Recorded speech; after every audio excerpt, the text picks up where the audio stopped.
ಭಾರಿ ಮಳೆಗೆ ಕಾಫಿ ನಾಡಿನಲ್ಲಿ ಅಲ್ಲೋಲ ಕಲ್ಲೋಲ ಸೃಷ್ಟಿಯಾಗಿದೆ. ಭದ್ರೆಯ ಅಬ್ಬರಕ್ಕೆ ಗದ್ದೆ, ತೋಟ, ರಸ್ತೆಗಳೇ ಜಲಾವೃತವಾಗಿದೆ. ಕೊಚ್ಚಿ ಹೋಗಿದೆ ಕಾಫಿ, ಅಡಿಕೆ, ಬಾಳೆ, ಏಲಕ್ಕಿ. ಕಳಸಾ ತಾಲೂಕಿನ ಸಂಸ್ಥೆ ಸಮೀಪದ ಹೊಸಮಠ ಗ್ರಾಮ ಅಂತ ಹೇಳಿ ಅಶೋಕ್ ಎಂಬುವರ ಕೃಷಿ ತೋಟಕ್ಕೆ ನದಿ ನೀರು ನುಗ್ಗಿದೆ. ಬುಡ ಸಮೇತ ಕಿತ್ತು ಬಂದಿದೆ ಕಾಫಿ, ಅಡಿಕೆ ಸಸಿಗಳು. ಕೊಚ್ಚಿ ಹೋಗಿದೆ ಮಣ್ಣು, ಕಾಫಿ ಗಿಡಗಳು ಸಂಪೂರ್ಣವಾಗಿ ನಾಶ ಆಗಿದೆ. ಪಾಪ ನೋಡಿ, ಸಾಲ ಸೂಲ ಮಾಡಿ ತೋಟ ಬೆಳೆದಿದ್ದಂತಹ ಬಡ ಕುಟುಂಬ ತೋಟದ ಸದ್ಯದ ಸ್ಥಿತಿ ಕಂಡು ದಂಪತಿಗಳು ಕಣ್ಣೀರು ಹಾಕಿದ್ದಾರೆ. ಯಾವ ಪರಿ ಕೊಚ್ಚಿ ಹೋಗಿದೆ, ಸಂಪೂರ್ಣವಾಗಿ ನಾಶ ಆಗಿದೆ. ಭದ್ರೆಯ ಅಬ್ಬರಕ್ಕೆ ಗದ್ದೆ, ತೋಟ, ರಸ್ತೆಗಳೇ ಈಗ ಜಲಾವೃತವಾಗಿರುವಂಥದ್ದು. ವರ್ಷಾನುಗಟ್ಟಲೆ ಬೆಳೆದಿರ್ತಾರೆ ಬೆಳೆಗಳನ್ನ, ಈಗ ಸಂಪೂರ್ಣವಾಗಿ ಸಸಿಗಳು ಎಲ್ಲವೂ ಕೂಡ ನೀರಿನ ಪಾಲಾಗಿದ್ದಾವೆ. ದಂಪತಿಗಳು ಪಾಪ ಕಣ್ಣೀರು ಹಾಕ್ತಿದ್ದಾರೆ. ಯಾಕಂತಂದ್ರೆ ಮಳೆ ಬಂದಿಲ್ಲ ಅಂತಂದ್ರೆ ಒಂದು ಪ್ರಾಬ್ಲಮ್ಮು, ಮಳೆ ಬಂದ್ರೆ ಒಂದು ಪ್ರಾಬ್ಲಮ್ಮು. ಈಗ ಮಳೆ ಬಂದ್ರೆ ಯಾವ ರೀತಿಯಾದಂತಹ ಅವಾಂತರಗಳು ಸೃಷ್ಟಿ ಆಗುತ್ತೆ ಅನ್ನುವಂಥದ್ದು ಈಗ ನಿಮ್ಮ ಕಣ್ಣಿದ್ರೆ ಇದೆ. ದೃಶ್ಯಾವಳಿಯನ್ನು ನಾವು ಗಮನಿಸ್ತಾ ಇದ್ದೀವಿ.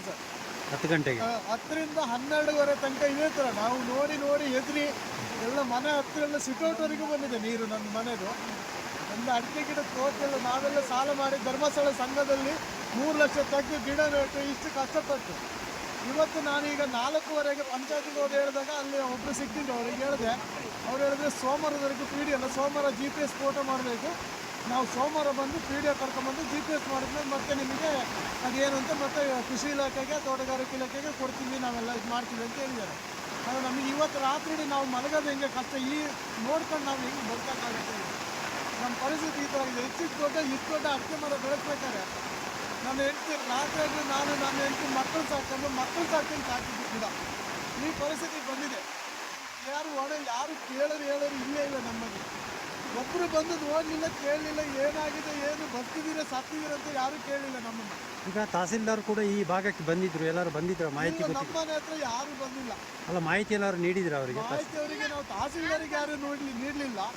ಆದರೆ ಅವ್ರು ಯಾರ ಹತ್ರ ಕೇಳ್ಕೊಂಡ್ರು ಬರುವುದಿತ್ತು. ಎಲ್ಲ ಪ್ರತಿಯೊಬ್ಬರಿಗೂ ಗೊತ್ತಿತ್ತು. ನನ್ನ ತೋಟ, ಅಶೋಕನ ತೋಟ ಪೂರ ಹೋಗ್ತದೆ ಅಂತ ಅವರೆಲ್ಲ ಹೇಳ್ತಾ ಇದ್ದಾರೆ.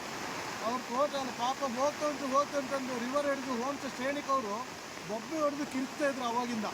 ಅವ್ರು ಹೇಳ್ತಿದ್ರು, ನಾನು ಅಲ್ಲಿ ಕೆಲಸ ಮಾಡ್ತಿದ್ದಾಗ ಕರೆದ್ರು ನನ್ನ, ನಿನ್ನ ತೋಟ ಪೂರ ಹೋಗ್ತಂಟು, ಮರ ಬಂದೆಲ್ಲ ನಿಂತಿದೆ, ಎಲ್ಲ ಹೋಗ್ತಂಟು, ಎಲ್ಲಿದೆ ಮನೆಯಿಂದ ನೀವು ಬೇರೆ ಕಡೆ ಶಿಫ್ಟ್ ಆಗಿ ಮನೆ ತೊಳ್ಕೊಂಡು ಹೋಗ್ಬೇಕಂತೀವಿ.